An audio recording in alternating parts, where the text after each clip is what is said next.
No firmes, Leire. Si estampas tu nombre, esa cala deja de ser tuya y pasa a ser su cementerio. Mi padre gritó eso desde el fondo del salón cuando yo ya tenía la pluma entre los dedos y 300 personas me miraban en directo por las pantallas del hotel. Mi marido me agarró la muñeca con una sonrisa de foto y me susurró al oído, sin mover apenas los labios: hazlo ahora o te hundo delante de todos. Entonces vi, en la pantalla gigante detrás del escenario, la foto que nunca debió existir.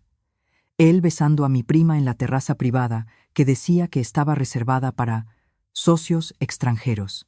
Si te gustan las historias donde la verdad llega justo cuando más duele, quédate conmigo hasta el final. No nací para los focos, aunque durante 3 años viví atrapada dentro de ellos. Nací en Javea, entre piedra tosca, persianas de madera comida por la sal y planos enrollados encima de la mesa de la cocina. Mi madre decía que algunas familias heredan joyas.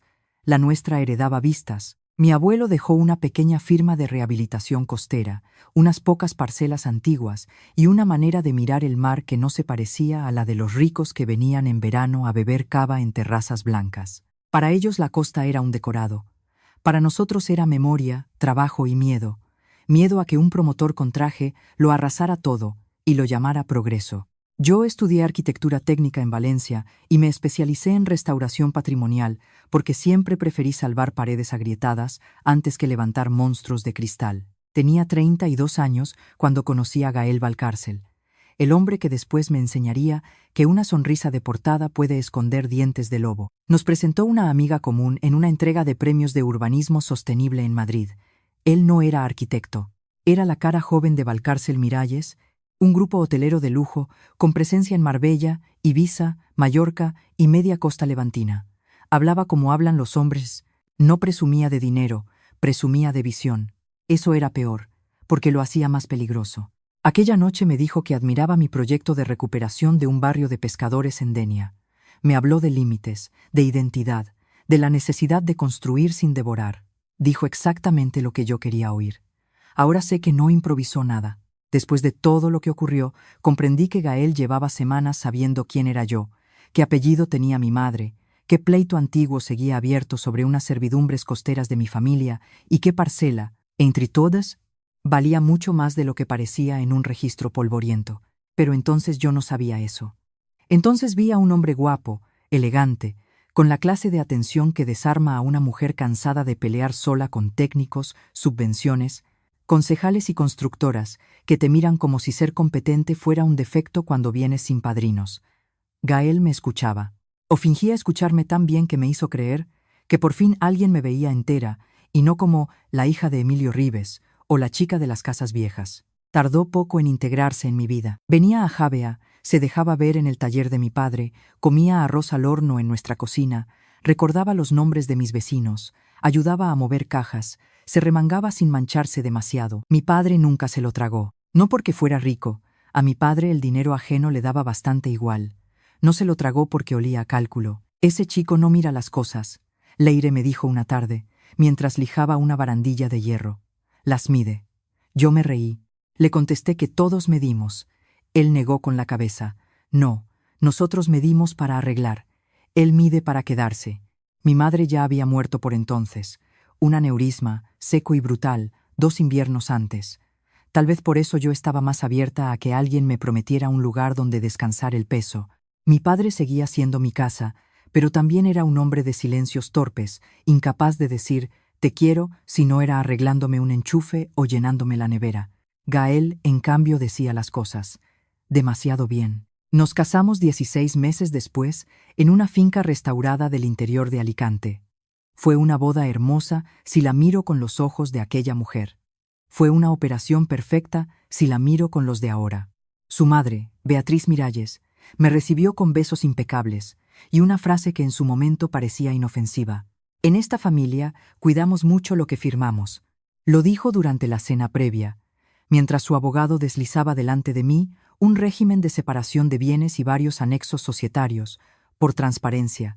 Yo habría firmado cualquier cosa con tal de terminar cuanto antes con aquella reunión absurda. Mi padre no. Mi padre leyó. Tardó horas. Pidió cambiar una cláusula. Hubo tensión, sonrisas heladas, copas servidas demasiado despacio. Al final, la cláusula se quedó. Durante meses, incluso años, casi olvidé aquella cláusula. Era la número 9 de un anexo matrimonial conectado a una futura sociedad patrimonial que nunca llegué a entender del todo. Resumida, decía algo extraño.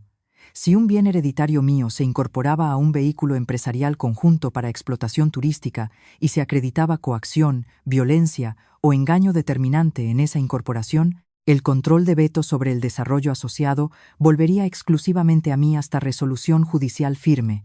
Parecía paranoia notarial. Mi padre insistió.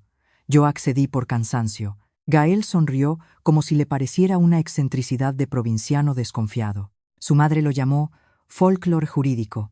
Los 2 primeros años de matrimonio fueron un algodón de lujo y pequeñas grietas. Vivimos entre Madrid y Valencia.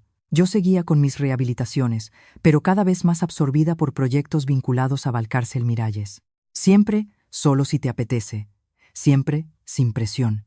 Gael me pidió asesoría para un hotel boutique en Palma, luego para un parador privado en Ronda, luego para un proyecto nuevo que, según él, sería el primero realmente respetuoso con la costa mediterránea. Lo llamó Cala Azul. Una vieja ensenada al norte de Alicante, fuera de los circuitos más obvios, con restos de muros del siglo XIX, una torre de vigilancia derruida y una pequeña batería defensiva medio enterrada. Lo describía como un lugar olvidado al que él iba a devolver la vida. Yo vi las fotos y algo se me encogió. La cala pertenecía en parte a un entramado de fincas y derechos de paso donde aparecía el apellido de mi madre, Soler, mezclado con otros viejos registros. No era una propiedad simple. Era un mosaico raro de servidumbres, ruinas catalogables, usos agrícolas extintos y una limitación firmada en 1968 por mi abuelo materno, que había cedido paso técnico pero no desarrollo masivo. Lo dije. Gael respondió que precisamente por eso me necesitaban, para hacer las cosas bien, para respetar los límites, para convertir un lugar en ejemplo y no en expolio. El amor, cuando quiere engañarte, usa tus ideales contra ti.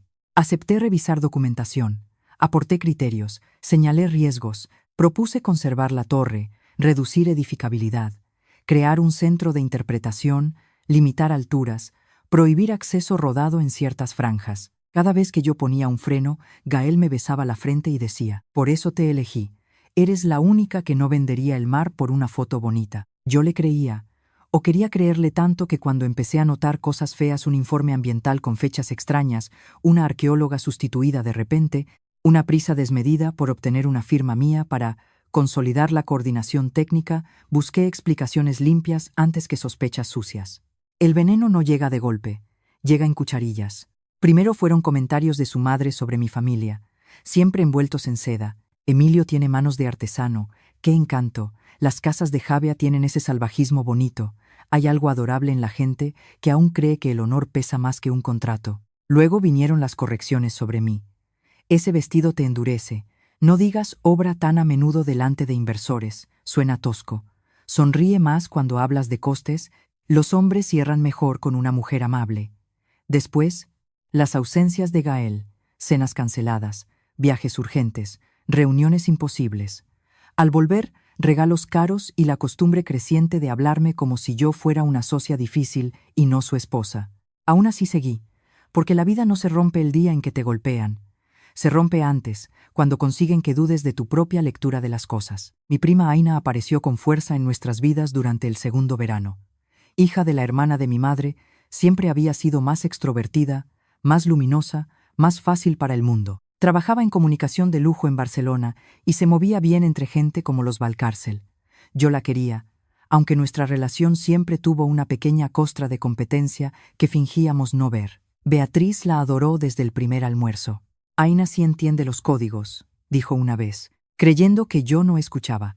Aina comenzó a trabajar de forma externa en eventos del grupo hotelero.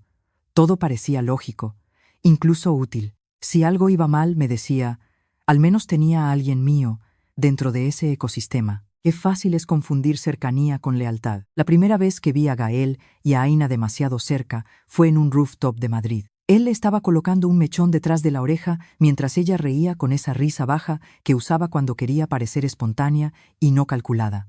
No era una prueba, era una puntada. Cuando me acerqué, ambos se movieron lo justo para que pareciera normal. Esa noche Gael me acusó de estar tensa, de imaginar cosas, de no soportar que otras mujeres brillaran. Yo pedí perdón. Ahora me da rabia recordar que pedí perdón. El proyecto Cala Azul avanzó con una velocidad obscena al inicio del tercer año de matrimonio.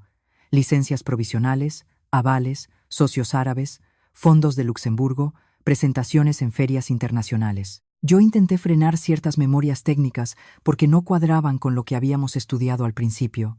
Me dijeron que eran versiones preliminares, que no dramatizara, que los papeles finales aún no estaban listos, pero un detalle me dejó el estómago helado. En un mapa de afecciones aparecía como subsanada una restricción hereditaria que nadie me había pedido levantar formalmente. Alguien estaba trabajando como si mi consentimiento ya existiera. Le pregunté a Gael directamente. Él me abrazó por la espalda mientras yo recogía la cocina en nuestro piso de Madrid. No te metas en esas carpetas, Leire. Estás agotada. No me contestes con cariño. Contéstame con datos. Datos. Aún no hay nada cerrado. ¿Y por qué aparece la servidumbre de la familia Soler como resuelta? Porque el equipo jurídico prevé escenarios. No se prevé una firma mía. Se quedó callado un segundo. Solo uno. Lo suficiente. Todo el mundo sabe que al final apoyarás el proyecto. ¿Todo el mundo? No empecemos. Ya hemos empezado. Aquella fue la primera discusión seria. No acabó a gritos. Acabó con una frase que debí tomar como alarma absoluta: no conviertas esto en una pelea que no puedes ganar. Dormí mal. Soñé con muros llenándose de agua salada. A la mañana siguiente mi padre me llamó antes de las 8 para decirme que había visto movimiento raro en el registro de Denia relacionado con una de las fincas de mi abuelo materno. No era una transmisión, pero sí una consulta reiterada con copia certificada. Te están rodeando por el papel, dijo. Ven a Javea este fin de semana. Fui, y allí empezó a abrirse la caja entera. Mi padre seguía guardando carpetas de mi madre, de mi abuelo, de toda la línea Soler, como otros guardan vino bueno o fotos antiguas. En una habitación pequeña, encima del taller, tenía archivadores con escritura, notas manuscritas, planos, recursos, cartas de ayuntamiento y una libreta negra donde mi abuelo apuntó durante años quién llamaba preguntando por la cala, cuánto ofrecían y cómo mentían.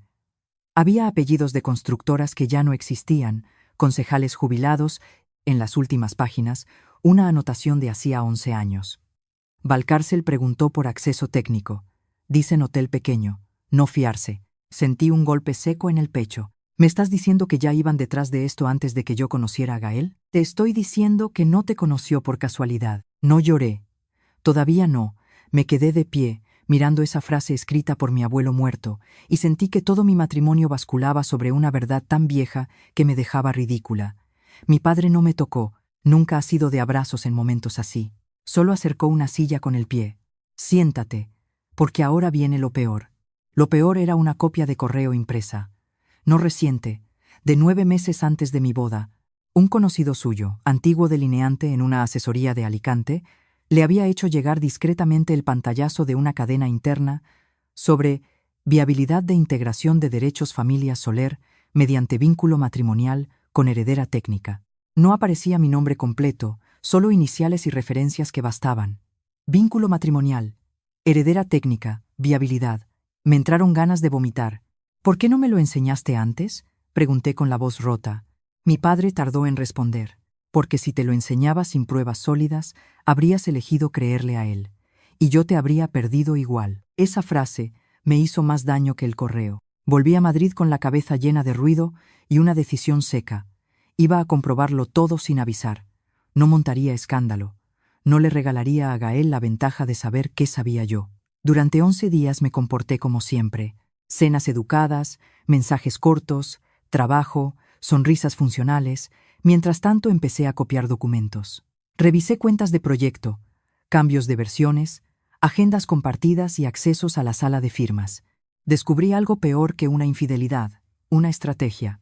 Beatriz Miralles había creado, a través de una sociedad instrumental, un puente legal para absorber los derechos asociados a Cala Azul, una vez que mi firma activara la regularización patrimonial. En otras palabras, querían que yo blanqueara con mi apellido y mi condición de heredera lo que nunca habrían podido conquistar de frente. Y Gael era la llave amable de esa operación. El esposo amante del patrimonio, el visionario sensible, El hombre que se casó conmigo mientras su familia diseñaba el modo de convertir mi sangre en licencia.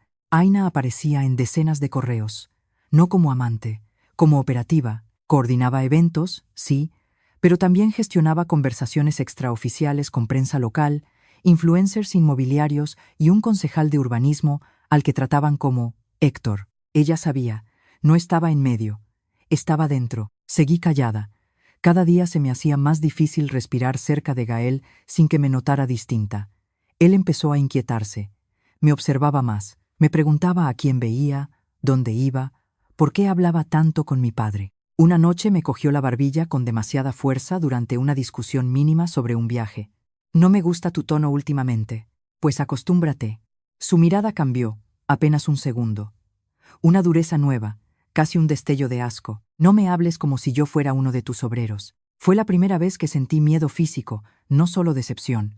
El gran evento de lanzamiento de Cala Azul estaba previsto para finales de septiembre en el Hotel Mirador de la Sal, una antigua fortaleza reconvertida en 5 estrellas frente al mar, cerca de Altea. Lo venderían como una alianza entre lujo y protección del patrimonio mediterráneo. Inversores, prensa, alcaldes, cocineros estrella, diseñadores, influencers, fondo extranjero, todo el circo. Querían que yo subiera al escenario como directora conceptual del proyecto y firmara en directo, ante cámaras, la Carta de Integración Patrimonial que desbloqueaba el siguiente tramo de inversión. Ahora todo encajaba. No querían una firma jurídica cualquiera. Querían una firma emocional, fotogénica, incontestable. Querían convertir el despojo en relato. Yo asentí a todo. Sonreí. Elegí vestido. Revisé escaleta. Confirmé asistencia. Incluso dejé que Aina me ayudara con la selección del color para que no te apague la luz del escenario. Ella me miraba con una dulzura que ahora sé que era pura superioridad. Te veo rara, prima, mucho trabajo. No te cargues este momento. Puede cambiarte la vida. Yo la miré a los ojos. Eso seguro. No fui sola a ese evento.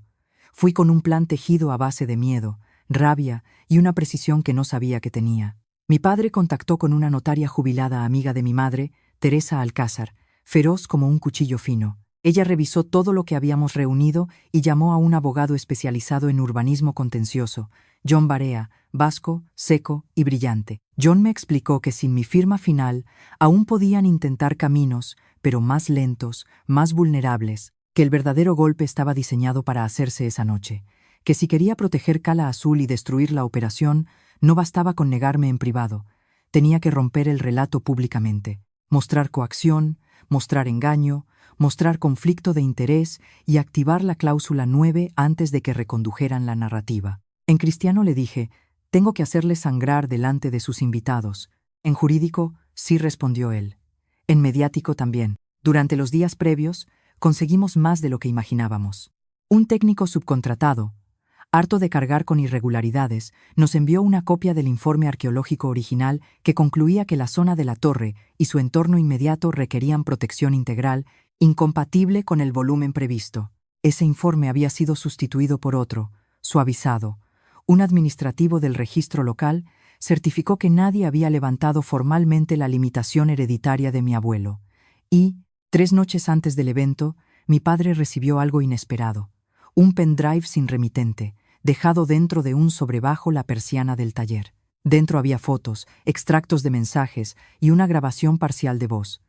Gael y Aina, no solo amantes, socios dentro de la trampa. Escuché aquella grabación sola, en el coche, aparcada frente al puerto de Denia. Oí mi nombre en boca de los dos como se dice el nombre de una llave. Aina reía y preguntaba si de verdad Gael creía que yo firmaría tan contenta. Él respondió, Leire firma por orgullo. Si la empujas bien, firma para demostrar que no la controlamos. Aina dijo, o para seguir siendo la esposa perfecta delante de todos. Y Gael remató, exacto, solo hay que acorralarla con elegancia. Me quedé sentada 20 minutos más, sin arrancar, mirando un ferry alejarse. Ese fue el momento exacto en que se murió lo último que me quedaba de amor por él. No cuando descubrí la infidelidad, no cuando confirmé el plan, sino cuando entendí que conocía mis reflejos íntimos mejor que yo y los había estudiado para usarme. La tarde del evento, el hotel parecía un anuncio de revistas caras, fachada de piedra iluminada en oro suave, velas protegidas del viento con cilindros de cristal, arreglos de olivo y romero, música de cuerda en el patio, camareros deslizándose como si flotaran. Las pantallas mostraban drones sobre el mar, renders impecables, sonrisas de pescadores falsos y frases como lujo regenerativo, futuro con raíz, ecosistema cultural. Me dieron ganas de arrancarlas una por una. Llevaba un vestido verde oscuro, sobrio, sin brillo, con la espalda limpia.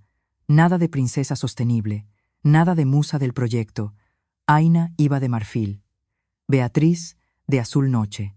Gael, perfecto en un traje color humo, mandíbula tersa, manos tranquilas, mirada de hombre destinado a salir bien en todas las fotos de ese país. Cuando me vio, cruzó la terraza con una copa en la mano y me besó la mejilla como si fuéramos una pareja intacta. Estás impresionante. Tú ensayado. No empieces, por favor. No he dicho nada. Precisamente. Había prensa nacional y regional. El alcalde de un municipio vecino. 2 directivos de un fondo francés. Un chef televisivo. Un par de actores de series. Y muchas personas que nunca pisan la costa si no es para comprarla. Vi a mi padre al fondo, con una americana oscura que le caía un poco grande en hombros de hombre habituado al mono de trabajo. Teresa estaba con él. John, también. Nadie los conocía allí. Mejor. El inicio fue un desfile de hipocresía de alto nivel. Videos, discursos, aplausos. Beatriz habló de legado. Aina condujo parte de la presentación con una seguridad obscena. Gael subió al escenario y contó nuestra historia como si el amor hubiera unido a una familia empresarial con una estirpe costera para devolver dignidad al territorio. La gente aplaudió cuando pronunció mi nombre. Yo sentí ganas de romperle la sonrisa con la mano, pero seguí quieta. Después me tocó subir a mí. Hablé 5 minutos, los 5 que estaban previstos. No improvisé aún. Dije que la costa no era un trofeo, que el patrimonio no se usaba para limpiar conciencias, que cualquier intervención en lugares sensibles solo era legítima si partía de límites claros. Vi a Gael relajarse. Pensó que yo iba a comportarme. Pensó que la marea seguía en su favor. Entonces, entró la última parte de la escaleta, la firma en vivo. Subieron una mesa pulcra, 2 carpetas, plumas, una pantalla ampliando el documento. Aina se colocó a un lado como maestra de ceremonias. La cámara de streaming se acercó. Beatriz aplaudió primero, arrastrando al resto. Gael me ofreció la pluma con esa sonrisa de anuncio bancario. Yo la cogí. Y justo entonces escuché la voz de mi padre cortando el aire. No firmes, Leire. Si estampas tu nombre, esa cala deja de ser tuya y pasa a ser su cementerio. Todo se congeló. La gente giró la cabeza como giran los girasoles cuando el sol cambia de sitio. Mi padre avanzó entre las mesas. Un camarero intentó detenerlo. John enseñó una acreditación cualquiera con tal convicción que el camarero se apartó. Gael perdió la sonrisa durante un segundo y la reconstruyó enseguida. Emilio, no es el momento. Claro que sí. El momento es justo antes del robo. Beatriz se levantó. Esto es una vergüenza. La vergüenza empezó cuando usaron a mi hija para abrirles una cala que nunca han podido comprar, respondió mi padre. Yo seguía con la pluma en la mano. Gael me agarró la muñeca por debajo de la mesa, donde las cámaras no captaban el gesto completo. «Hazlo ahora o te hundo delante de todos», susurró. No apartó la sonrisa, solo apretó más. Y entonces ocurrió el fallo que los destruyó. Alguien de control, siguiendo la escaleta digital de Aina, lanzó por error a la pantalla el archivo siguiente. No era el render general, era la carpeta equivocada. Una serie de imágenes comprimidas del pendrive que habíamos preparado para John, pero que, gracias a un intercambio que yo misma había provocado media hora antes con ayuda de Teresa y un técnico comprado por la simple fuerza de la verdad, acabaron en el sistema interno de proyección. La primera foto ocupó 12 metros de ancho. Gael y Aina besándose en la terraza privada del ático del Hotel de Marbella, fecha visible, 2 semanas antes. Hubo un murmullo físico, casi un retroceso colectivo. Aina se quedó blanca. Gael me soltó la muñeca. Beatriz miró a la pantalla, luego a su hijo, luego a Aina, con la clase de odio frío que solo una madre orgullosa siente cuando el escándalo deja de poder controlarse. Yo levanté la barbilla. Por fin respiré. Vaya, dije al micrófono, con una calma que ni yo me esperaba. Parece que la presentación tenía más transparencias de las previstas. Las siguientes imágenes saltaron solas antes de que pudieran cortar. Un extracto de mensajes. Aina escribiendo. Si la apretamos con lo de su padre, firma por rabia. Gael respondiendo. Y luego la apartamos del consejo técnico. Otra pantalla. Un audio transcrito. Otra. una minuta interna con la frase «vínculo matrimonial con heredera técnica». El salón explotó en voces, móviles en alto, gente grabando, los franceses hablando entre sí, el chef televisivo con cara de querer desaparecer. Aina dio un paso atrás. Gael subió hacia la mesa de control. Un técnico desenchufó algo. La pantalla quedó en negro. Ya era tarde. Yo seguí con el micrófono. Como todos ustedes acaban de ver, esta noche no era una celebración de patrimonio. Era una puesta en escena para obtener mi firma bajo engaño y coacción en beneficio de un desarrollo sobre una cala protegida por limitaciones familiares que jamás han sido levantadas. Dispongo de documentación adicional, incluidos informes sustituidos, comunicaciones internas y pruebas de conflicto de interés. Y para que conste ante notario y ante quienes corresponda, me niego a firmar cualquier integración patrimonial asociada a Cala Azul. Beatriz subió al escenario hecha una espada. Baja ese micrófono ahora mismo. No. No tienes ni idea de lo que estás diciendo. Al contrario, por primera vez la tengo. Gael volvió a mí con la cara transformada, ya sin máscara. Estás borracha de drama. Y tú sobrio de vergüenza. Basta. No. Basta tú. Intentó cogerme del brazo. Me aparté. Delante de todos, delante de las cámaras, vi el destello de pánico auténtico en sus ojos. No porque me amara, porque el decorado se hundía. Dio un paso más, demasiado cerca. No me humilles así, Leire. Tú has construido esta humillación pieza por pieza. Y entonces, en ese segundo donde un hombre educado cree que aún puede recuperar autoridad con violencia mínima, me empujó. No un golpe cinematográfico, peor. Un empujón seco al hombro y al cuello, con la intención de obligarme a retroceder y callar. Tropecé con la silla, me clavé el canto de la mesa en la cadera y estuve a punto de caer. 300 personas hicieron ese sonido ahogado, conjunto, que delata al público cuando la ficción se vuelve delito. Mi padre llegó antes que nadie. No le pegó. Nunca le habría dado ese regalo a Gael. Se interpuso con una quietud tan feroz que parecía más alto. Ni una vez más la tocas. Gael aún respiraba como un animal acorralado. Saca a este hombre de aquí, le gritó a seguridad. John ya estaba grabándolo todo. Gracias, dijo, no se muevan, esto está siendo muy útil. La escena dejó de pertenecerles. Pasó a ser nuestra. Teresa Alcázar, con 70 años y una voz que podía abrir granito, subió al escenario con su cartera de cuero. Soy notaria jubilada, pero aún sé reconocer una coacción cuando la tengo delante. Y el señor Gael Valcárcel acaba de ejercerla ante testigos. Hubo más móviles levantándose. Aina intentó acercarse a mí con lágrimas instantáneas. Leire, por favor, escucha. Esto no es. La miré con una claridad que debió atravesarla. No me toques. No me llames prima para salvarte. En menos de 10 minutos, el evento estaba roto en 3 capas. Los que huían, los que grababan y los que fingían mediar mientras calculaban daños. La prensa olió sangre. Uno de los directivos franceses preguntó por el informe arqueológico, otro por el estatus de la servidumbre. Beatriz quiso reconducirlo todo como un asunto personal lamentable. Yo la corté. No es personal cuando quieres convertir un bien hereditario en instrumento de captación de capital, ocultando restricciones legales. El alcalde se puso gris. Aina desapareció del salón.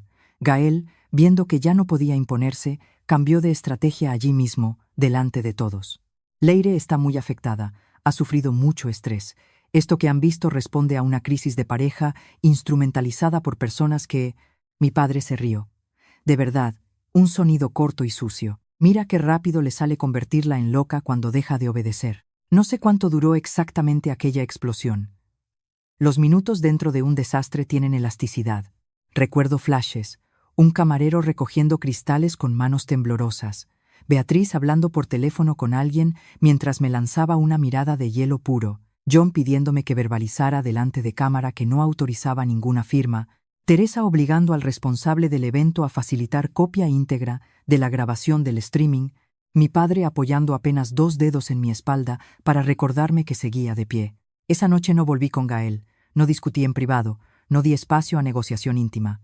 Salí del hotel por la puerta lateral con mi padre, John y Teresa, mientras el mar golpeaba abajo las rocas con una indiferencia perfecta. En el coche, con el móvil ardiendo de llamadas, mensajes y titulares incipientes, miré por la ventana y empecé a llorar por primera vez. No por él, por la estupidez de haber amado dentro de una trampa. Mi padre condujo sin poner música. Al llegar a Javea me dejó un vaso de agua en la mesilla y dijo: «Duerme, mañana les quitamos hasta el eco. Eso fue su versión de una caricia. No dormí casi nada. A las 7:12 de la mañana ya había 2 videos del empujón circulando en redes. A las 8, un digital local abría con escándalo en presentación de resort de lujo, acusaciones de fraude patrimonial y agresión ante inversores. A las 9, Gael apareció en la puerta de casa de mi padre. Seguía con el mismo traje, sin corbata, camisa abierta, ojeras de hombre que no había dormido, y aún cree que su presencia basta para torcer la realidad. Yo estaba en la cocina con John, revisando escritos. Mi padre abrió. Gael entró 2 pasos sin permiso. Necesito hablar con Leire. No, dijo mi padre. Esto no va contigo. Desde que usaste a mi hija como llave de una operación inmobiliaria, claro que va conmigo. Gael apretó los dientes. Emilio, por favor. Ni Emilio ni por favor. Habla desde ahí. Yo me acerqué. Quería verlo de día, sin focos, sin traje de gala, sin aplauso prestado. Quería comprobar si aún quedaba algo reconocible en esa cara. No quedaba. Tienes exactamente 30 segundos, le dije. No sabes el incendio que has provocado. Sí lo sé. Anoche lo encendí yo. Hay inversores bloqueando fondos. Mi madre está... Tu madre puede esperar. No seas infantil. No vuelvas a usar esa palabra conmigo. Leire, escucha. Lo de Aina fue un error, un desastre, una idiotez, pero no cambia lo esencial. Cala Azul puede hacerse bien. Contigo al frente. Podemos reorganizar todo, pedir disculpas, sacar un comunicado, decir que hubo tensiones, mala gestión de terceros. Mala gestión de terceros. Qué limpio te queda. Estoy intentando salvarnos. No hay un nosotros. Claro que sí. Tenemos una vida juntos. No. Teníamos una operación juntos, y yo era la única que no lo sabía. Su mirada se endureció. No conviertas esto en una guerra personal. No puedes ganarnos. John, desde la mesa, levantó apenas los ojos. Siempre me fascina cuando alguien pronuncia amenazas delante de abogado. Gael giró la cabeza hacia él, fastidiado de descubrirlo allí. ¿Quién demonios es este? El hombre que te recomienda irte ahora mismo, contestó John, antes de que añada hostigamiento a la demanda de medidas cautelares. Gael me miró otra vez. Cambió el tono, el viejo tono, el de hombre dolido. Leire, por favor, dame un margen. Mi madre me está despedazando. Aina ha desaparecido, la prensa nos está masacrando, y tú sabes que yo no pensé... No termines esa frase. Yo no pensé que fueras a hacer esto así. Eso sí te lo creo. Mi padre abrió más la puerta. Se acabó. Gael dio un paso hacia mí. Mi cuerpo retrocedió solo, por instinto. Él lo vio. Ese fue el único momento en que pareció entender la dimensión real del daño. Pero incluso entonces habló primero de sí mismo. No me mires así, pues acostúmbrate. Se fue con la mandíbula apretada y antes de subir al coche soltó la amenaza verdadera, la que retrataba al hombre bajo el terciopelo. Vas a arrepentirte. Tú y tu padre no tenéis idea de con quién os habéis metido. Mi padre respondió sin elevar la voz. Con gente que necesita el mar de otros para sentirse dueña de algo. Gael cerró la puerta de un golpe y desapareció carretera arriba. A las 11 ya habíamos presentado un requerimiento notarial de prohibición de uso de mi firma y de toda apariencia de consentimiento. A mediodía, una solicitud de medidas urgentes ante el juzgado mercantil y otro escrito ante contencioso administrativo pidiendo suspensión cautelar del procedimiento ligado a Cala Azul por posible nulidad de base patrimonial y fraude documental. Sonaba árido. Era hermoso. Cada folio era una cuña bajo sus cimientos, pero aún faltaba la parte más delicada, la cláusula 9. Para activarla, debíamos demostrar no solo engaño, sino intento de incorporación patrimonial mediante coacción determinante. El empujón ayudaba. Las grabaciones, más. Las comunicaciones internas, muchísimo. Si el juez aceptaba entrar al fondo, o al menos a la cautelar con esa apariencia de buen derecho, el proyecto quedaba bloqueado de una forma que en el mundo financiero suena como peste. Nadie invierte donde el apellido clave se vuelve cuchillo. La reacción pública fue un incendio incontrolable. Algunos me apoyaban, otros me llamaban trepa resentida. Los medios conservadores de negocio intentaron venderlo como guerra familiar magnificada. Las redes, en cambio, olieron enseguida el patrón. Marido de élite, amante cercana, familia poderosa, costa protegida, mujer utilizada como coartada verde. No podían haber fabricado una pesadilla peor para su imagen. Aina reapareció 48 horas después con un comunicado miserable donde negaba relación inapropiada y atribuía las imágenes a manipulación malintencionada, Duró 2 horas. Luego una revista sacó fotos nuevas, esta vez entrando juntos en un hotel de Sevilla meses antes. Beatriz la sacrificó públicamente a la velocidad con que se tira lastre del barco, una colaboradora externa que abusó de la confianza depositada en ella. Qué elegante forma de decir, te hundes sola. Creí que ver a Aina caer me daría paz. No me la dio, me dejó otra clase de vacío, porque hay traiciones que, aun merecidas, cuando por fin se muestran, te enseñan que nunca compartiste el idioma de la otra persona. Yo había querido a una mujer que en realidad me estudió como quien estudia a la sobrina menos apta para los juegos de salón. Ella me veía sincera. Y la sinceridad, para gente así, es solo una puerta sin cerradura. La primera gran sorpresa llegó del lado menos esperado. Héctor Molina, el concejal de urbanismo al que mencionaban en correos, se desmarcó en cuanto olió imputaciones. Negó favores, filtró conversaciones, dejó caer que la iniciativa de acelerar ciertos expedientes venía de arriba, con presiones del entorno empresarial y familiar de la promotora. Aquello abrió otra grieta. Si empezaban a pelear entre ellos, aparecerían más documentos. Y aparecieron. Un periodista de investigación de Valencia me contactó por señal segura. Había recibido una carpeta anónima. Dentro venían facturas cruzadas entre una filial de Valcárcel Miralles, una consultora ambiental y la empresa de eventos de Aina, con conceptos absurdos que escondían pagos de intermediación. También un borrador de estrategia reputacional cuyo título aún me da escalofríos. Legitimación emocional por figura heredera. La figura heredera era yo. Le pregunté al periodista si pensaba publicar. Cuando pueda sostenerlo todo dijo, pues date prisa. No trabajo para el algoritmo, ni yo para la ruina del Mediterráneo. Hubo un silencio. Me caes bien, respondió. Eso complica mi objetividad. No necesito caer bien, necesito que saques la verdad. Entonces dame una cosa más. ¿Cuál? El documento que demuestra que sin tu firma no podían seguir igual. Se lo di 2 días después. Mientras tanto, Gael empezó a llamarme desde números desconocidos. Al principio no cogí. Luego cogí una vez, por puro cansancio. Leire, solo escúchame. Te estoy escuchando. Mi madre ha decidido culparme de todo. No me conmueve. Aina está diciendo barbaridades. Tampoco. No entiendes cómo funciona esto. Si me hundo yo, arrastran a mucha gente. La costa lleva décadas arrastrando a mucha gente por culpa de hombres como tú. No me compares con especuladores cualquiera. Me reí. Fue una risa amarga, breve. ¿Qué insulto más fino te acabo de hacer sin querer? Colgó y me escribió un mensaje a los 3 minutos. No sabes lo que yo he protegido, Cícera. Lo leí 2 veces. Era la primera frase que no sonaba ni a amenaza ni a control. Sonaba a miedo. Lo guardé, porque el miedo hace hablar a la gente.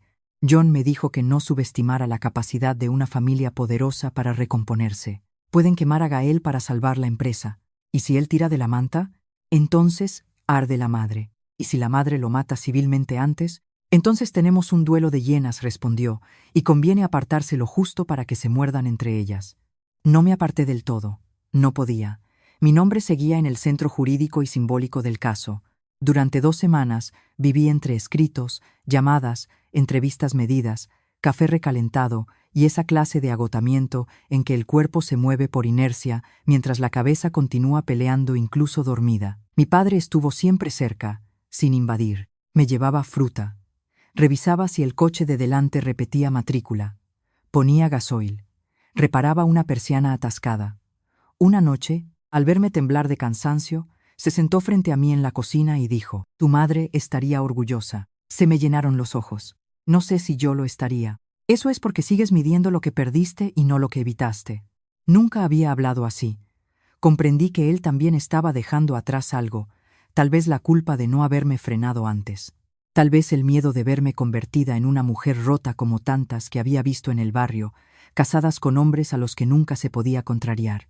La primera resolución cautelar llegó un jueves a las 6:23 de la tarde. Suspensión provisional de cualquier acto ejecutivo ligado a la integración patrimonial discutida y advertencia expresa sobre la imposibilidad de presumir consentimiento de la heredera. No era la guerra ganada, era la garganta del enemigo cerrándose un poco. Lo celebramos con tortilla fría sobre la mesa del taller. Mi padre abrió una cerveza y dijo, «Hoy duermen peor que nosotros». Era verdad. Pero aún faltaba el golpe que de verdad cambiara el equilibrio. El Consejo Extraordinario de Valcárcel Miralles, convocado porque 2 fondos minoritarios, Asustados por la exposición reputacional y el bloqueo de Cala Azul, exigieron explicaciones y relevo temporal de la dirección operativa del proyecto. Yo no tenía asiento en ese consejo, no quería uno, no quería su mesa, quería que no pudieran usar mi apellido, mi herencia ni mi silencio. Aún así, por la forma en que se había redactado la cláusula 9 y por cómo el propio grupo había presentado externamente mi papel en Cala Azul, John logró algo inesperado: que mi representación jurídica fuera oída en el punto relativo al riesgo patrimonial del proyecto. La reunión se celebró en Madrid, en la sede central del grupo, un edificio de vidrio que siempre me había parecido un acuario de gente cara. Subí con John. Mi padre se quedó abajo, en una cafetería de esquina, leyendo el periódico sin pasar de página durante 1 hora. Cuando entré en la sala, sentí todas las miradas caer sobre mí con la mezcla exacta de desprecio, cálculo y curiosidad que define a las élites cuando la persona decorativa resulta tener dientes. Beatriz presidía provisionalmente. Llevaba un traje blanco impecable, como si quisiera personificar inocencia lavada a presión. Gael estaba a su derecha, demacrado pero aún arrogante. No se miraban, eso ya decía mucho. Los demás consejeros fingían normalidad con la destreza de quien ha pasado media vida aprobando barbaridades en PowerPoint. Hablaron primero ellos. Gestión de crisis, revisión interna, congelación preventiva del proyecto, desvinculación de terceros, investigación externa, todas las palabras correctas cuando se ha hecho todo mal.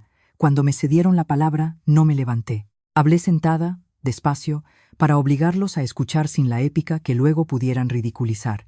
Expliqué que mi negativa era total, que existían indicios sólidos de engaño estructural, sustitución documental, explotación de vínculo matrimonial, con fin patrimonial y coacción en acto público, que cualquier movimiento del grupo orientado a salvar Cala Azul, sin limpiar completamente su cadena jurídica, se toparía con años de litigio, exposición mediática, sostenida y posible revisión administrativa de licencias vinculadas, que no iba a negociar en privado lo que habían intentado robar en público, y que si insistían en presentarse como víctimas de una disputa doméstica, haría circular el borrador estratégico titulado Legitimación emocional por figura heredera, con nombres, fechas y responsables. Beatriz perdió la compostura al oír el título. Eso no es más que una nota interna descontextualizada.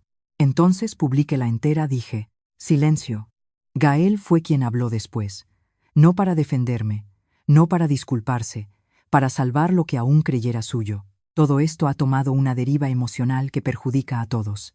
Leire y yo, no uses mi nombre como si aún te perteneciera, lo corté. Su cara cambió. Leire está muy influida por su padre y por asesores que buscan notoriedad.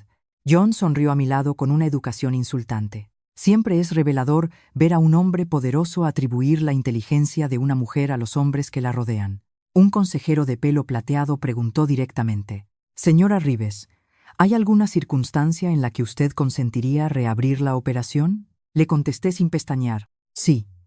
Si derriban todo lo proyectado, restauran la zona dañada, entregan toda la documentación manipulada a Fiscalía, reconocen por escrito la instrumentalización de mi vínculo matrimonial y renuncian a cualquier uso turístico de Cala Azul durante mi vida. Nadie volvió a preguntarme por acuerdo. Esa reunión no acabó con aplausos ni con heroicidades. Acabó con el tipo de silencio que antecede a los cuchillos internos. A las 48 horas, Gael fue apartado formalmente de la dirección del proyecto.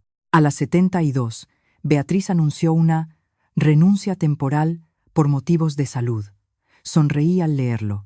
Las mujeres como ella solo enferman cuando no controlan el titular. Pensé que el peligro inmediato bajaría. Me equivoqué. Las bestias heridas no aceptan quedarse sin última dentellada. Una noche de octubre, al volver del taller de mi padre, encontré la cerradura de la casa forzada. No faltaba nada de valor obvio, solo 2 cosas: una carpeta con copias impresas del archivo sobre Cala Azul y el cuaderno negro de mi abuelo. Los originales importantes estaban en el despacho de John y digitalizados en 3 lugares. Aún así, sentí frío. Eso ya no era presión reputacional. Era un aviso de proximidad. Entraron donde dormía. Buscaron memoria. Buscaron linaje. Buscaron asustarme con un gesto íntimo. Mi padre quiso llamar a la Guardia Civil de inmediato. Lo hicimos. Denunciamos. Al inspeccionar, los agentes hallaron algo que se me clavó debajo de la piel. El cajón donde guardaba fotos de mi madre estaba abierto, revuelto, pero no faltaba ninguna. Solo habían dejado una boca de sal derramada sobre una de las imágenes, un símbolo estúpido, pero eficaz. Quien entró quería que yo supiera que podía tocar también lo que no servía para un juzgado. No le dije a John el temblor que tuve esa noche al intentar dormir. No se lo dije a nadie. A la mañana siguiente, sin embargo, mi padre ya lo sabía sin que hablara. «Te vienes unos días al piso de arriba del taller», dijo. «No quiero esconderme. No te escondes. Te proteges. No quiero que ganen terreno. El terreno no son estas paredes, Leire. El terreno eres tú despierta». Me quedé arriba del taller 5 días. Olía a madera, barniz y aceite, a la infancia entera. Dormí mejor. Peor fue lo que pasó el sexto. Gael me esperaba al salir de una entrevista en Valencia. No en la puerta, sino al final de la calle, junto a mi coche. Solo, sin escolta visible, sin elegancia. Parecía consumido. Podría haber sentido lástima si no supiera qué clase de hombre era. «¿Estás siguiéndome? Necesitaba verte sin tus perros. Mis abogados no ladran, mueren otros. Siempre tan teatral. Y tú siempre tan cobarde, viniendo cuando nadie te ve». Le dije que me quitara el paso. No lo hizo. Sacó del bolsillo una llave oxidada. La reconocí al instante. Era de la caseta vieja junto a la torre de Cala Azul, una dependencia de apero cerrada desde hacía años. «Tu abuelo guardó ahí más cosas», dijo. No reaccioné. Él continuó. «Mi padre ya sabía que existía». «¿Tu padre?» Se mordió el labio como quien se arrepiente tarde. Beatriz no organizó esto sola. Aquello cambió la textura del aire. «Explícate». Miró alrededor. Bajó la voz. «Mi padre siempre fue el verdadero cerebro patrimonial. Mi madre ejecutaba. Él medía.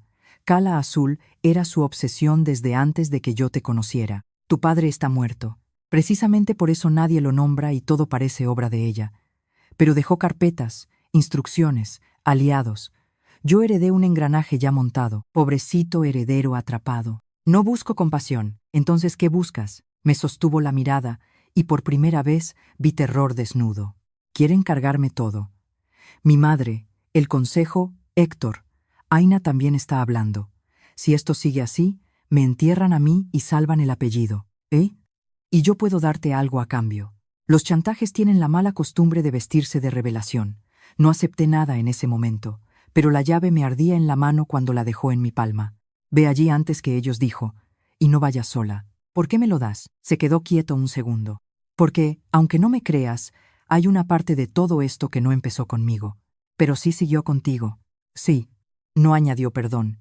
No habría servido de nada. Fui con mi padre y con John a la caseta de Cala Azul al amanecer siguiente. El cielo estaba gris claro, el mar plano, la cala vacía y silenciosa como si aguardara sentencia. Abrir aquella puerta oxidada fue como abrir un pulmón viejo. Dentro había herramientas ruinosas, redes, cajas, y bajo una losa suelta que mi padre encontró casi por intuición, una lata grande de galletas envuelta en plástico. Dentro estaban las libretas de mi abuelo que faltaban en la casa, pero también algo que no esperábamos. Copias de cartas cruzadas entre mi abuelo y el padre de Gael, Esteban Valcárcel, fechadas entre 2007 y 2010. Mi abuelo había rechazado varias ofertas. En la última carta, Esteban admitía algo velado pero brutal, que sin la colaboración de la línea Soler, el acceso jurídico pleno a la cala seguiría siendo inviable. Mi abuelo respondió a mano en el margen: «Mi nieta no será moneda para esta costa». Se me doblaron las piernas al leerlo. Había escrito: «Mi nieta 10 años antes de mi boda». También encontramos una memoria técnica primitiva donde ya se dibujaba la idea de usar una figura vinculada a sucesión para legitimar intervención. La frase no era solo de un estratega reciente, era doctrina vieja de familia. Mi padre cerró la libreta con suavidad. «Tu abuelo les vio venir entero». Yo tenía el corazón desordenado. No solo me habían usado, llevaban años preparándose para usar a alguien como yo. El golpe de orgullo herido se convirtió en otra cosa, una obligación casi biológica de que no tocaran ni una piedra más de esa cala. La existencia de esas cartas transformó el tablero. John sonrió por primera vez en semanas con alegría genuina. «Esto no es solo un fraude oportunista, es continuidad de propósito». «Habla normal», dije, «que llevaban planeándote antes de conocerte». Presentamos ampliación documental. El periodista de Valencia publicó la pieza grande. Título demoledor: «Una boda al servicio del ladrillo».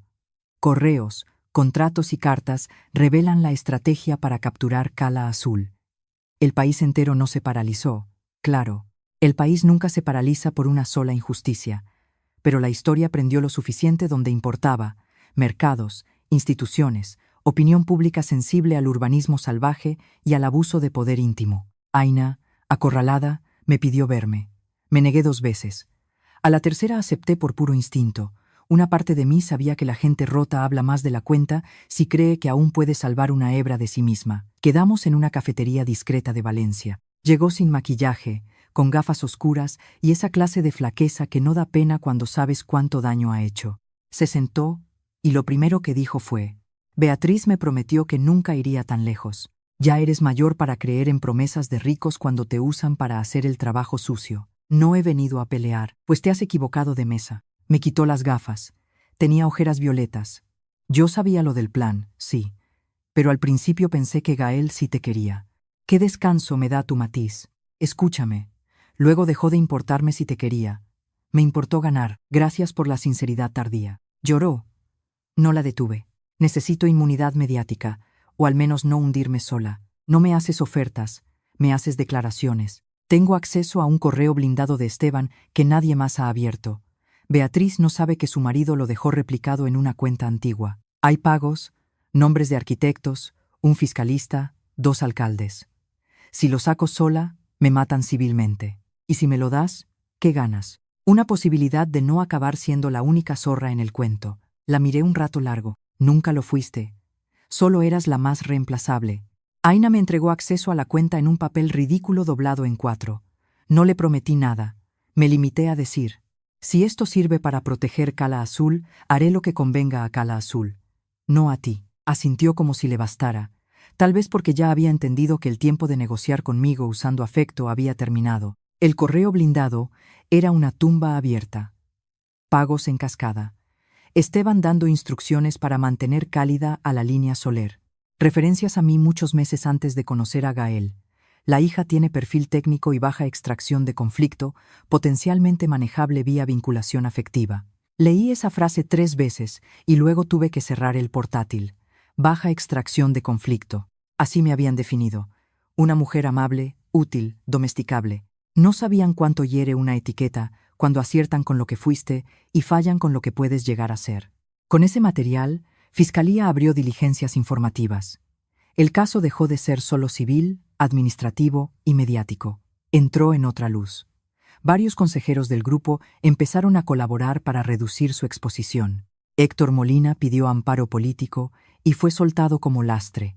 Beatriz intentó marcharse a Suiza unas semanas y tuvo que regresar por requerimiento. La prensa la esperó en Barajas. Aquel video de ella diciendo: ninguna familia es responsable de los delirios emocionales de una exnuera resentida, se volvió icónico por el nivel de desprecio clasista. Hasta quienes no sabían qué era una servidumbre costera entendieron el tipo de persona que tenían delante. Gael me escribió un último mensaje largo una madrugada. Lo leí a las 6, con el cielo aún negro. Sé que no merezco que me leas, pero no puedo dejar que todo se cierre sin decirte que, en algún punto, sí quise sacarte de ese plan. Mi padre dejó una maquinaria montada y yo pensé que podía dirigirla sin destruirte. Luego ya no supe salir. Cada paso requería otro, y cuando quise frenar, mi madre tenía demasiado. No te pido perdón porque sería obsceno. Solo te pido que no pienses que cada gesto fue fingido. No respondí, no porque dudara, sino porque incluso si alguna parte fue cierta, ya no cambiaba el hecho central. Cuando llegó el momento de elegir, eligió la maquinaria. El invierno avanzó, y con él, la fase menos brillante de todas las guerras, la del desgaste, menos titulares, más juzgados, menos videos virales, más carpetas, más comparecencias, más versiones cruzadas, más hombres muy caros intentando convertir lo evidente en interpretable. Ahí mucha gente se rinde, porque sin público parece que la justicia se enfría. Yo no me rendí, tampoco me volví heroína de cartón. Hubo días en que quería desaparecer, días en que no soportaba oír mi nombre en boca de periodistas, días en que echaba de menos a la mujer tonta que no sabía nada porque esa mujer al menos dormía. Pero seguí. Mi padre seguía al lado como una roca que nunca presume de ser roca. Una noche, mientras cenábamos sopa en silencio, me soltó: tu abuelo habría disfrutado viéndote en los papeles. ¿Disfrutado? Era muy teatrero cuando alguien se creía listo. Me reí por primera vez con verdadera ligereza en meses. Esa risa me supo a salud. El juicio sobre las medidas de fondo relativas a la cláusula 9 y la nulidad de la integración llegó en febrero. Alicante estaba húmeda y gris. La sala no era grande, pero el pasillo parecía una alfombra roja sin glamour. Cámaras, curiosos, abogados, gente del sector, activistas ecologistas, una diputada autonómica, 3 jubilados de una asociación patrimonial, exempleados del grupo hotelero y 2 señoras que seguramente iban a cualquier juicio mediático con bocadillo y criterio. Vi a Beatriz entrar rodeada de trajes oscuros. Vi a Gael más lejos, ya no a su lado, separados incluso físicamente. El apellido mordiéndose la cola. No voy a fingir que recuerdo cada argumento técnico. Lo que sí recuerdo es el momento en que el abogado de Beatriz intentó pintar mi oposición como fruto de inestabilidad emocional posterior a una infidelidad conyugal. John se levantó y, con una cortesía de bisturí, fue desmontando la maniobra hasta dejarla indecente. Luego Teresa declaró. Habló del acto público, de la coacción, del documento presentado, de la secuencia observable. Mi padre declaró después, y, aunque suele hablar poco, en sala tuvo una claridad que hizo que hasta el juez levantara la vista varias veces. «Usted desconfió desde el principio del señor Valcárcel, ¿por qué?», preguntó el letrado contrario, con tono de quien ya conoce la respuesta y quiere ridiculizarla. Mi padre contestó, «Porque nunca miró mi casa como quien entra en una casa. La miró como quien revisa una parcela. No hubo nada más eficaz que eso». Aina compareció finalmente como testigo hostil y colaborante a la vez, una posición miserable que le quedaba perfecta. Admitió parte de los mensajes, reconoció que sabía que la firma de aquella noche era decisiva y que la estrategia comunicativa estaba pensada para presentar el consentimiento como gesto amoroso y de compromiso con el legado. Intentó lavarse, no lo logró del todo, pero sirvió. La pieza más devastadora fueron las cartas y correos de Esteban. Ahí la defensa perdió la columna. Ya no podían sostener que todo era improvisación reciente, torpeza emocional o mala praxis de subordinados. Había designio, había continuidad, había un lenguaje interno de captura patrimonial que convertía mi matrimonio en instrumento dentro de una estrategia multianual. El fallo no salió ese mismo día, claro. La justicia no sabe de clímax, pero sí salió algo mejor para el ánimo. Al terminar la vista, a la salida, varios colectivos vecinales y patrimoniales que se habían organizado espontáneamente en torno a Cala Azul me aplaudieron. No a mí sola. A la idea de que, por una vez, alguien con acceso al decorado había usado ese acceso para joder el negocio y no para maquillarlo. Me sentí rara. Nunca quise ser símbolo de nada. Solo quería que no me robaran lo que llevaba el nombre de mi madre. Pero entendí que las historias, cuando salen, ya no son solo tuyas. La sentencia cautelar reforzada llegó 11 días después.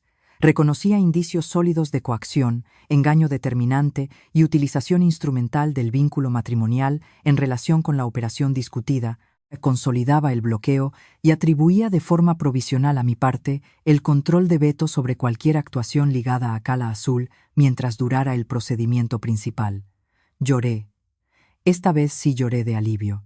Mi padre me abrazó torpemente, como si abrazar a un adulto fuera montar un mueble complicado. Lo dejé hacer. Era la primera vez en años que me apretaba así. Pero el procedimiento penal y la guerra corporativa seguían abiertos. Y faltaba el payoff que de verdad cerrara el cuento para la gente que nos había mirado como si todo fuera un drama de ricos. Yo no quería un final blando. Quería uno exacto. Ese final empezó con una llamada inesperada del propio Consejo Reestructurado de Valcárcel Miralles. Habían decidido liquidar la sociedad vehículo de Cala Azul, provisionar pérdidas y negociar una fundación de reparación patrimonial y ambiental para disminuir el daño reputacional y judicial. Querían saber si yo aceptaría liderar la parte técnica independiente de restauración del entorno, financiada por ellos, pero bajo control externo. Mi primera reacción fue reírme.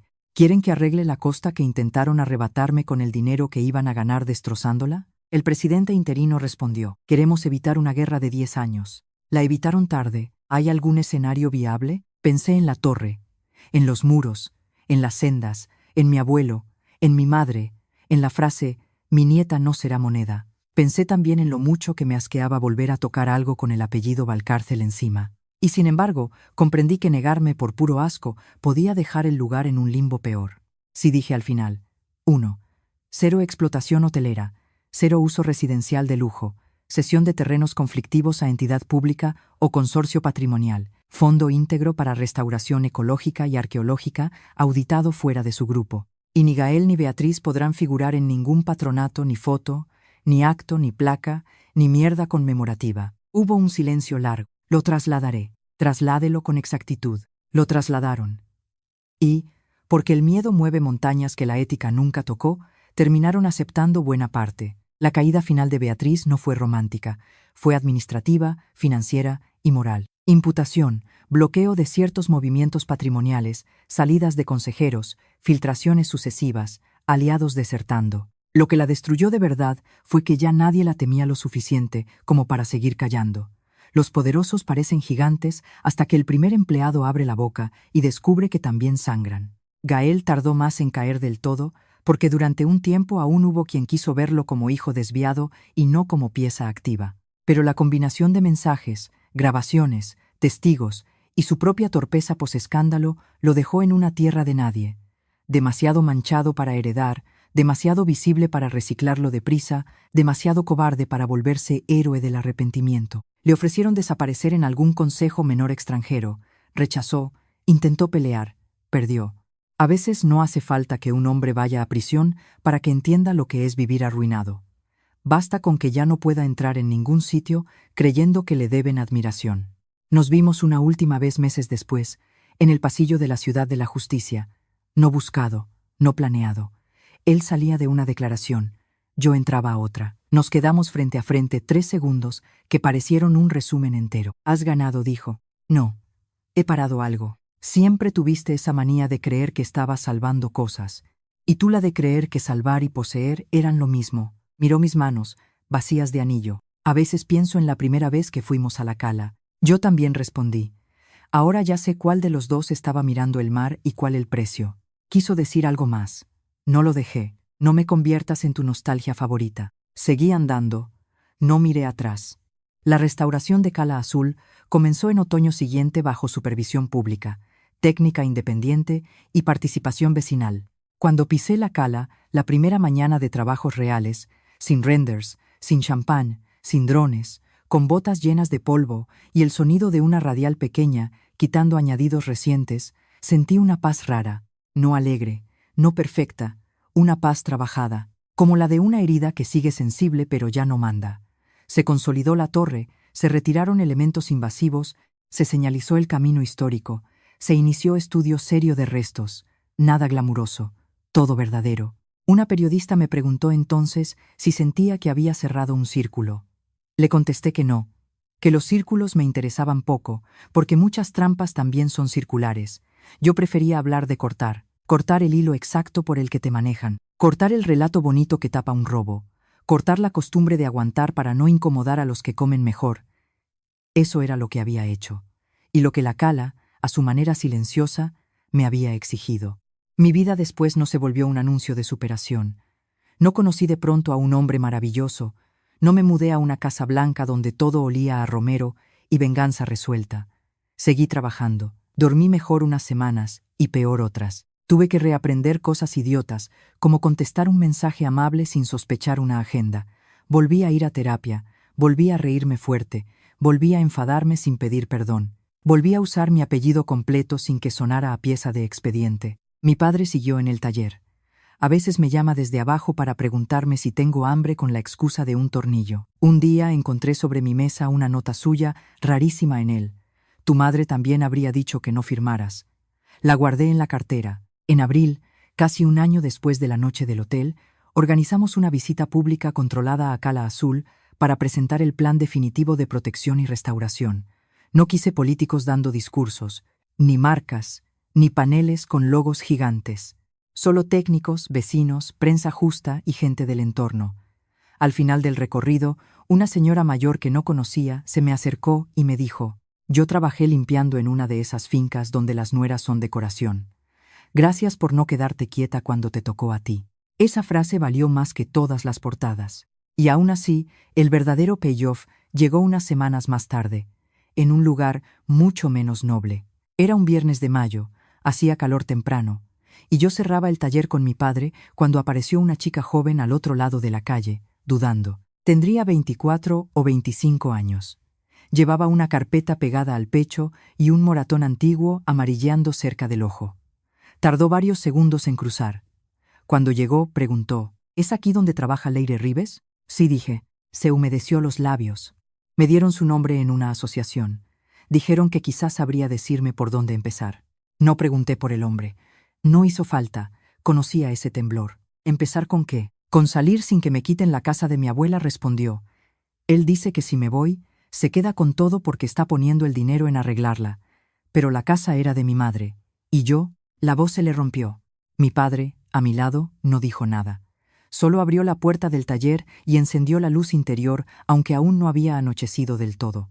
La miré y pensé en el escenario, en la pluma, en la mano de Gael sobre mi muñeca, en la foto del beso, en la nota de mi abuelo, en la frase de mi padre. Pensé en todas las mujeres a las que les enseñan primero a no molestar y después a firmar.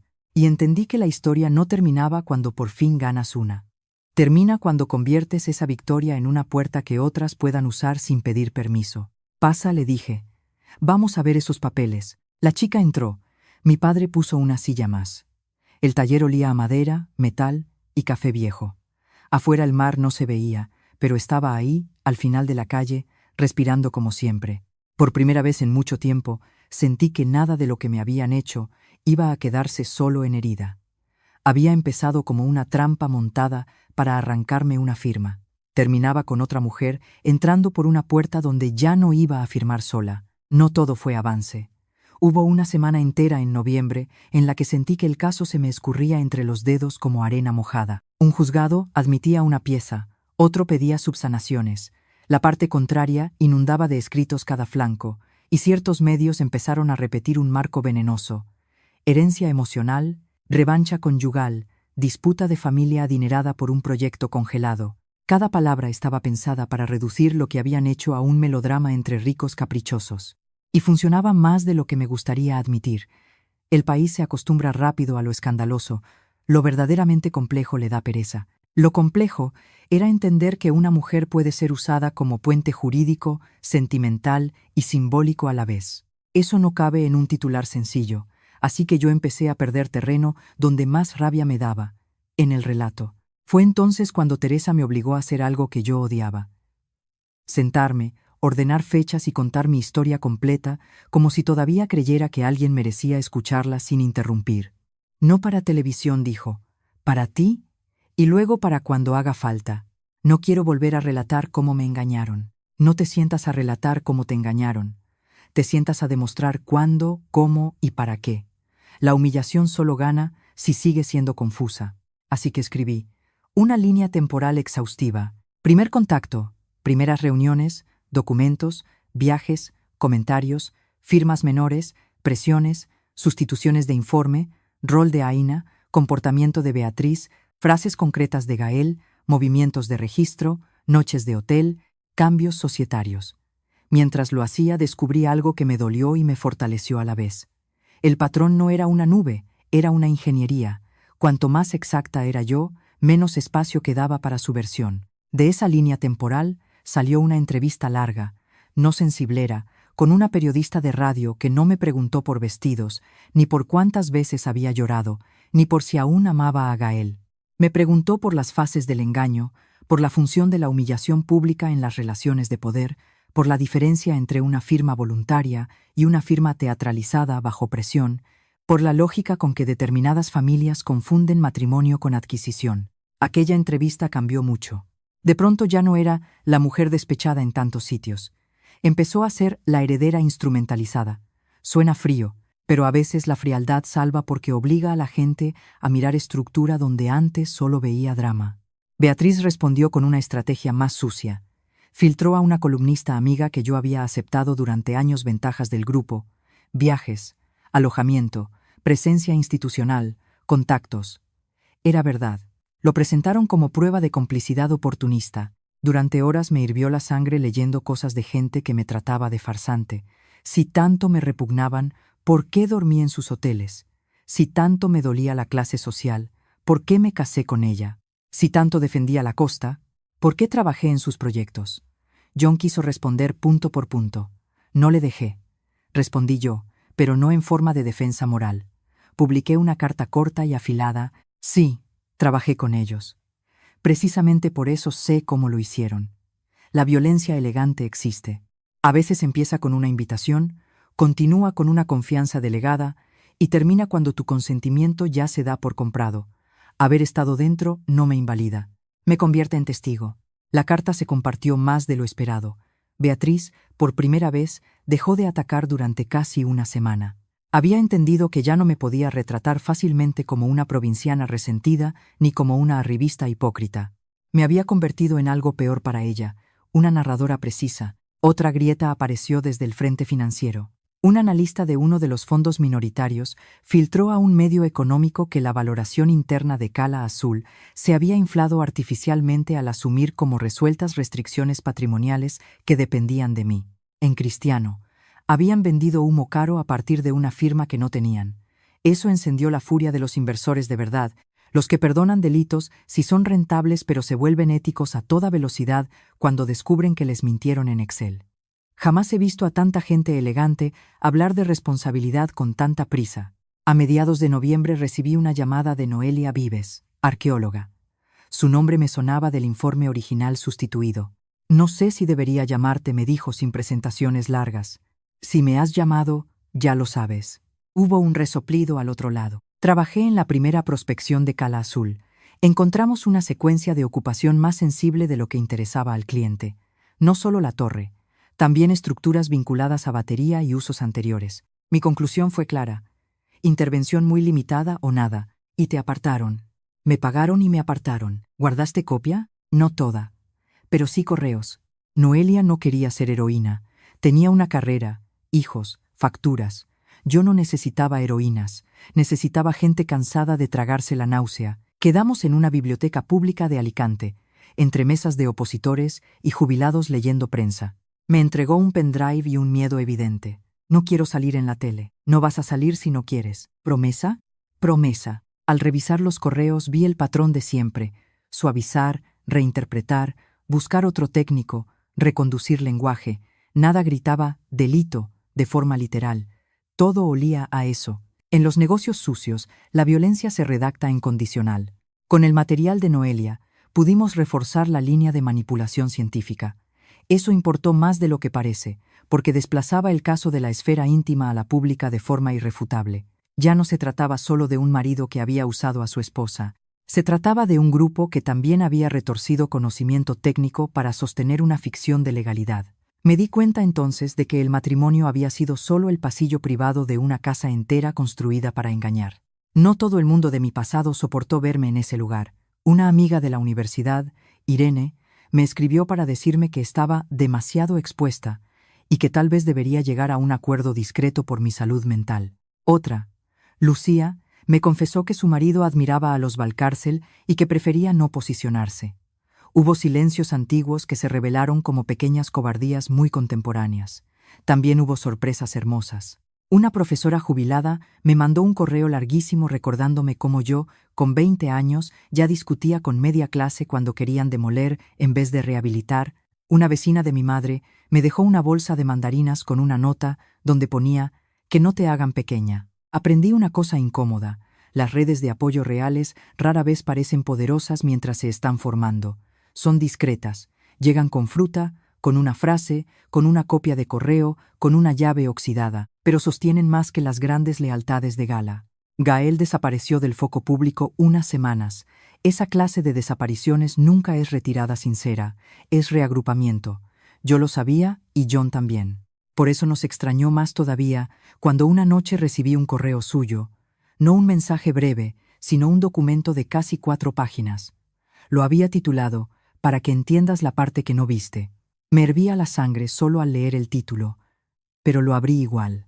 No era una confesión limpia, era un texto viscoso, a medio camino entre la justificación y la búsqueda desesperada de un lugar moral desde el que no parecer monstruo entero. Decía que su padre, Esteban, había convertido a sus hijos en piezas de proyectos desde adolescentes, que a él le enseñaron a cerrar puertas humanas antes de enseñarle contabilidad, que, cuando me conoció, ya existían informes internos sobre mi familia, pero que la primera vez sí se sorprendió, que sí se enamoró, o que al menos eso creía entonces. Decía que intentó ralentizar ciertas fases, que discutió con Beatriz, que pensó que podía protegerme desde dentro mientras mantenía contento al consejo. Esa idea me dio más asco que si hubiese admitido pura maldad.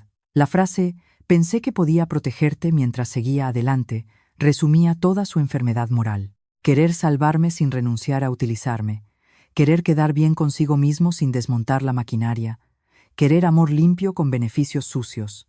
No respondí, pero sí guardé el documento, porque incluso la autocompasión de un hombre así delata cosas que en juicio luego pesan. Una de esas cosas salió a las 3 semanas. En un párrafo perdido mencionaba una reunión previa a mi boda en la finca La Comella, cuando se decidió posponer la integración registral hasta después del enlace para evitar resistencias familiares. No debería haber escrito eso. John se relamió legalmente en cuanto lo leyó. Acaba de ubicarnos una reunión decisiva con fecha, lugar y finalidad. Tú ves pepitas de oro donde yo solo veo barro. Es mi oficio.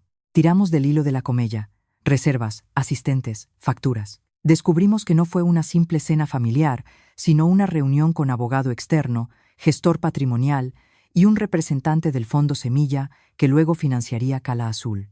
Mi boda, o al menos la perspectiva de ella, ya estaba presupuestada dentro del plan financiero. A veces todavía me cuesta escribir eso sin detenerme. La Navidad fue rara, suspendida, casi obscena. La gente compraba turrón y yo revisaba anexos. En la calle sonaban villancicos, mientras un perito informático explicaba posibilidades de autenticación de mensajes entre mi exmarido y mi prima. Mi padre intentó forzar una tregua doméstica. Nochebuena sin papeles en la mesa. Eso no va a pasar, pues debajo de la mesa. Al final cenamos los dos, más Teresa, más John, que apareció con un vino absurdo porque, según dijo, si voy a pasar Nochebuena en un taller, al menos el Rioja no será una mierda. Nos reímos. Comimos besugo. Durante 20 minutos hablamos de cualquier cosa menos de la guerra. Luego Teresa, que no soporta demasiado tiempo seguido sin tocar verdad, alzó la copa y dijo: «Brindo por las cláusulas que nadie quiso leer». Fue el brindis más hermoso de mi vida. Enero trajo otra fase sombría, la de las contrademandas estratégicas. Beatriz intentó acusarme de revelación de secretos empresariales, daño reputacional doloso y obstrucción de una oportunidad de interés general.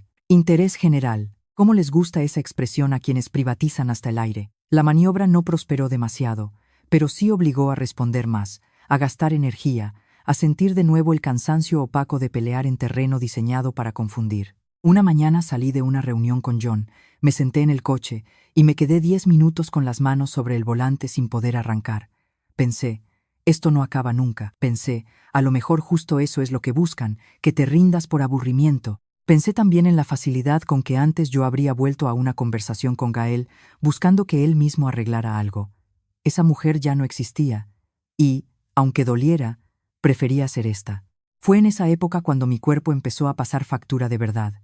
Insomnio, mandíbula agarrotada, gastritis, una tensión constante entre los omóplatos como si llevara una puerta vieja a cuestas. Mi terapeuta, Clara, me dijo algo que entonces me enfadó. Estás haciendo un trabajo excelente afuera y uno pésimo adentro. No tengo tiempo para hundirme. No te he hablado de hundirte. Te he hablado de sentir sin convertirlo siempre en estrategia. Si siento mucho, me paro. No. Te vuelves humana. Salí de consulta irritada.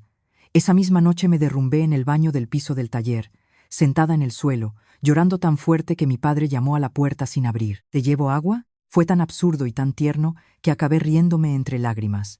Sí. Me dejó un vaso al otro lado. No preguntó nada. A veces querer a alguien bien consiste exactamente en eso, en no exigir relato cuando apenas te sale respirar. La vista penal preliminar trajo consigo un momento que no esperaba. Entre la documentación incorporada apareció una declaración interna de un ex empleado del área legal del grupo, un hombre llamado Sergio Montalbán, que había aceptado colaborar tras salir mal parado de un despido. Sergio describía reuniones donde Beatriz y el asesor externo hablaban de mí como la variable sentimental y de Gael como vector de adquisición. Leí esas palabras en copia simple y sentí una frialdad casi clínica. Variable sentimental, vector de adquisición. Ni siquiera hacía falta odiarme para destruirme, les bastaba con conceptualizarme. Ahí entendí hasta qué punto algunas violencias elegantes no son pasionales, sino burocráticas. Sergio también contó algo nuevo. El padre de Gael no solo había obsesionado a la familia con cala azul. Había perdido décadas atrás una operación en Baleares por un problema similar de servidumbre hereditaria, y desde entonces, según él, repetía una frase en reuniones íntimas. Lo que no compre el dinero, lo abrirá la sangre. Cuando John me leyó eso por teléfono tuve que sentarme. Era un credo familiar, dijo. Era una maldición. A veces me preguntan cuándo dejé de sentir vergüenza. La respuesta incómoda es que no desapareció de golpe, cambió de sitio. Al principio me daba vergüenza haber sido engañada. Luego me dio vergüenza haber tardado tanto en ver. Después dejó de importarme mi vergüenza y empezó a importarme la de ellos. Esa es una transferencia poderosa. En cuanto entiendes que la humillación pertenece al agresor y no a ti, la espalda se endereza sola, no para siempre, pero lo suficiente. La relación con Aina tuvo un último capítulo antes del juicio grande. Me llamó una noche llorando, borracha o rota, o ambas cosas. Van a decir que seduje a Gael por ambición. Y tú dirás la parte en que aceptaste. No entiendes lo que es querer entrar en una familia así. Claro que lo entiendo. Yo entré, no como yo. No, yo entré creyendo que era amor, tú creyendo que era ascenso. Siempre me miraste como si yo fuera superficial, porque lo eras. Se hizo un silencio herido.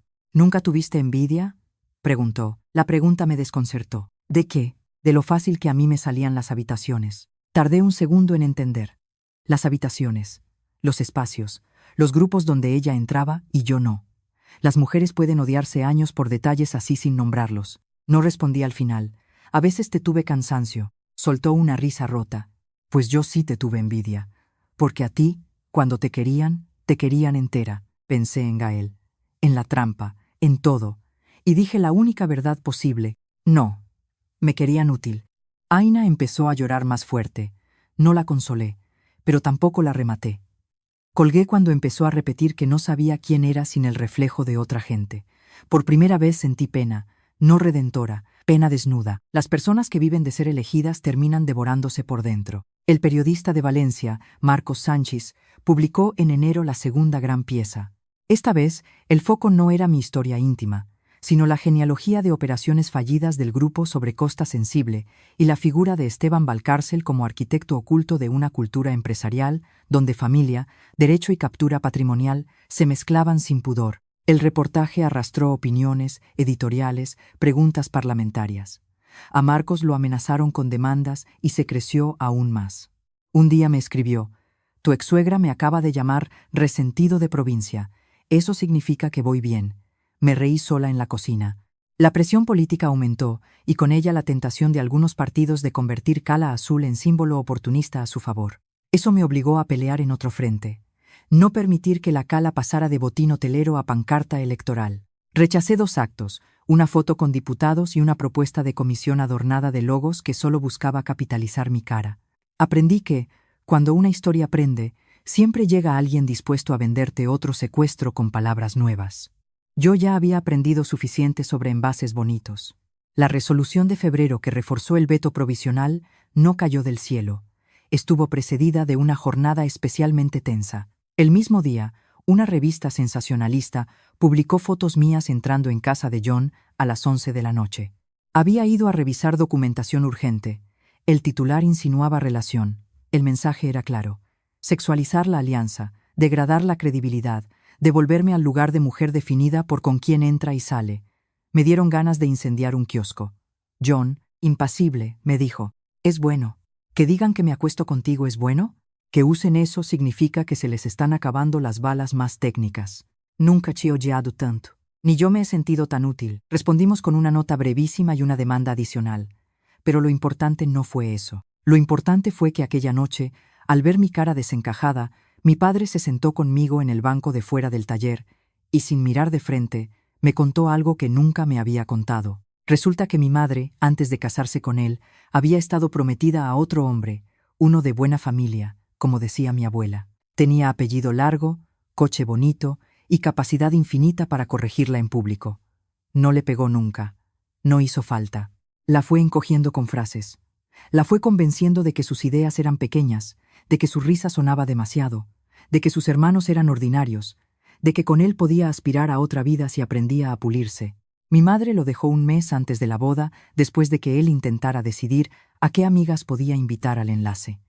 Luego conoció a mi padre en una obra donde ella llevaba papeleo y él restauraba hierro. Me lo contó él con la voz baja, torpe. Cuando vi a Gael mirarte a veces, me acordé de cómo me contó ella que la miraba el otro. Yo lo escuchaba inmóvil. ¿Y nunca me lo dijiste?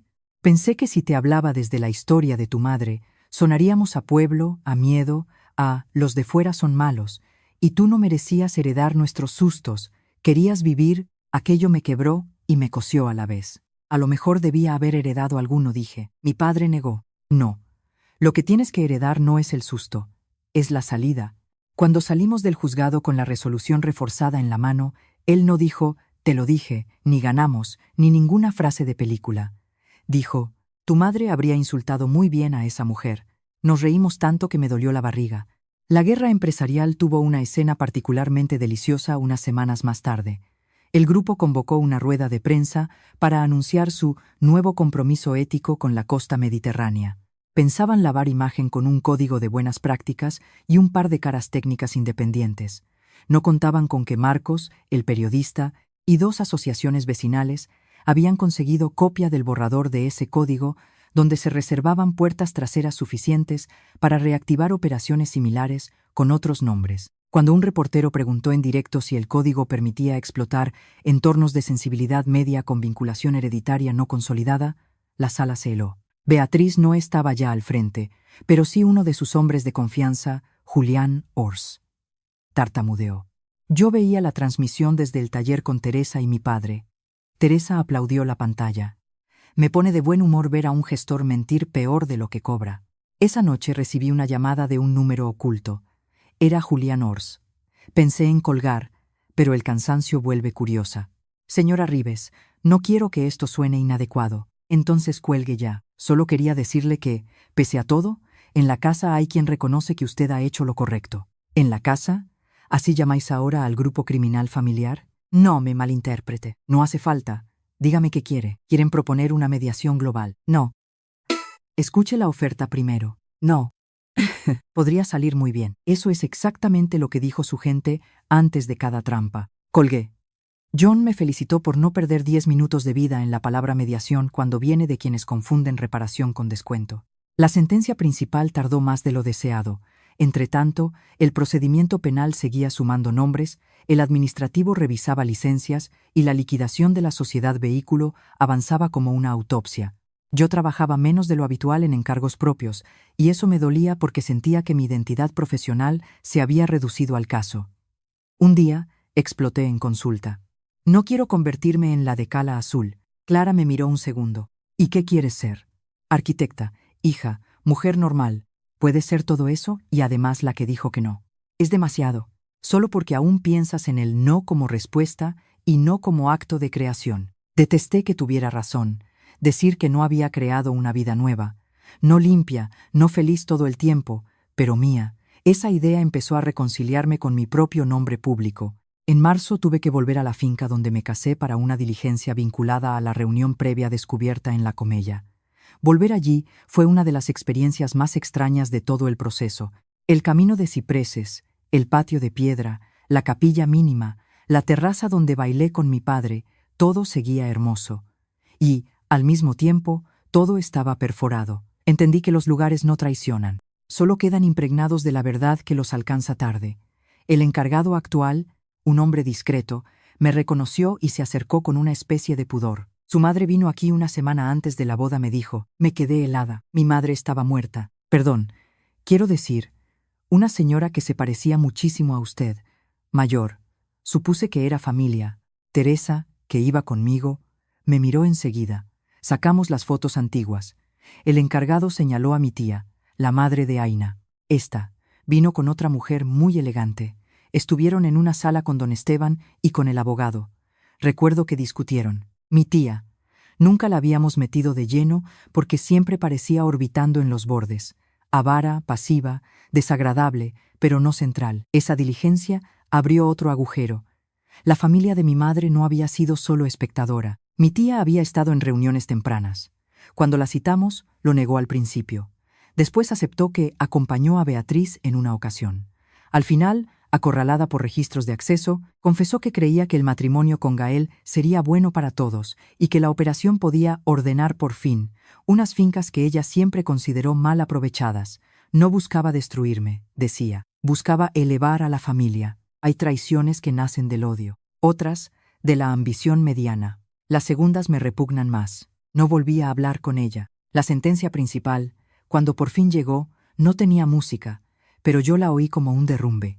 Declaraba ineficaz cualquier intento de integración patrimonial de mi parte en relación con Cala Azul. Reconocía la relevancia estructural del engaño previo y de la coacción pública. Reforzaba el control de veto ya atribuido y dejaba una puerta muy clara a responsabilidades adicionales por los actos preparatorios acreditados. No era poesía, era mejor, era irreversible en lo que importaba de verdad. Cala Azul no sería su resort. No con mi nombre, no con mis muertos, no con su relato. La prensa lo resumió como «La heredera gana la batalla de Cala Azul». Yo detesto ese titular porque reduce demasiado. No gané yo sola y no era una batalla por un capricho personal, pero entiendo por qué lo escribieron. La gente necesita caras y verbos cortos. A cambio yo me permití una sola frase pública ese día. No he defendido una finca. He defendido el derecho a no ser convertida en herramienta dentro de un plan ajeno. Esa frase la tradujeron y la retorcieron en varios medios. Aún así, quedó. Beatriz desapareció de cámaras durante meses. Luego reapareció en una boda de otra familia poderosa, con un vestido crema y la expresión de quien sigue creyendo que la sociedad le debe olvido por servicio prestado. La miré en fotos con distancia. Ya no me consumía. Eso fue quizá la victoria más íntima de todas. Dejar de necesitar que el enemigo sufra exactamente como tú sufriste para sentir que el daño ha encontrado sitio. Ella aún respiraba, aún comía bien, aún tenía dinero, pero había perdido el control de la narración. Para mujeres como ella, eso es una amputación. Sobre Gael circularon rumores de traslado a Lisboa, luego a Dubái, luego a un family office menor. Nada cuajó. Donde aparecía precedido por vídeos, por artículos, por la sospecha de ser hombre útil solo mientras pueda ofrecer fachada sin pasado. Eso, en su mundo, es casi peor que la ruina económica. Supe por terceros que bebía más, que dormía poco, que intentó reconciliarse con viejos amigos a los que antes trataba como empleados emocionales. No me dio pena. O quizás sí, pero una pena tan limpia y lejana que ya no dolía. La pena no absuelve a nadie. Hubo también, en los meses finales, intentos de compra disfrazados de paz. Un despacho interpuesto llegó a sugerir que una sociedad pública-privada con mi nombre en el consejo y una compensación generosa podría cerrar heridas históricas. Lo rechacé sin leer el anexo económico. Mi padre me observó dejar la propuesta sobre la mesa sin abrirla. «No quieres ni saber cuánto». «No». «Bien». «Ni curiosidad». «Claro que sí», dije. Pero no tanta como para venderle a mi abuelo por segunda vez. Él asintió con una seriedad tranquila. Ahí está. Volví a la Cala sola varias veces antes del inicio formal de las obras de restauración. Necesitaba verla sin abogados ni cámaras. La primera vez llevé la libreta negra de mi abuelo. Me senté en una roca, con el mar abajo respirando despacio, y leí algunas páginas al azar. Había notas prácticas, cifras, insultos muy buenos a políticos locales, y una frase repetida varias veces en años distintos.